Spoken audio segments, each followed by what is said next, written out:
ইরানের দুর্বল জায়গাটা হলো সিরিয়া, কারণ সিরিয়াতে ইরান নাই, সেখানে বাশার আল আসাদের পতন হয়েছে।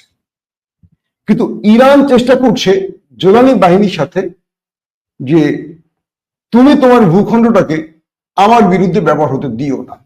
তথ্য এটুকু যে তুরস্কের ইন্টেলিজেন্স গোয়েন্দা প্রোগ্রাম ইরানের গোয়েন্দাকে এটুকু জানিয়েছে যে সিরিয়া আমরা তোর ইসরায়েলকে ব্যবহার হতে দিব না তোমার বিরুদ্ধে, অর্থাৎ তোমার উপর আক্রমণ হলে এই আক্রমণটাকে আমরা আমাদের উপর মনে করি মুসলিম বিশ্বের, কারণ ইরান এই মুহূর্তে কাদের শত্রু?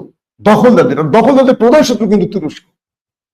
বিষয়টা বুঝে, তুরস্ক কৌশলে চলে বা ন্যাটো সদস্য দেখে অনেক কিছু বুঝে শুনে করতে হয়, কিন্তু ইরানের সাথে আমার এই সুযোগটা পাচ্ছে, কারণ ইরান তো আর তুরস্ক ভিন্ন জিনিস। তুরস্ক কিন্তু আমেরিকার বেইজের ন্যাটো সদস্য, যতই তারপরে কিন্তু তুরস্ক কিন্তু আমেরিকার পুরাদুরা মানে তাদের এগেনিস্টই কাজ করছে, রাশিয়ার সাথে চুক্তি করছে, স্যাংশন খাচ্ছে, তারপর ওইটাই করছে, সবকিছু মিলিয়ে। তো এখন যে বিষয়টা দাঁড়াচ্ছে, তুরস্ক ইরানকে বুঝিয়েছে যে আমার ভূখণ্ড তোমার বিরুদ্ধে আমি ব্যবহার হতে দেবো না, কনফার্ম। এবং সিরিয়াও তোমার পক্ষে না গেলেও বিপক্ষে যাবে না, আর সিরিয়া তো আসলে পক্ষে যাওয়ার সুযোগ নেই। সিরিয়ার সেই দিনও আবার অ্যাটাক করছে।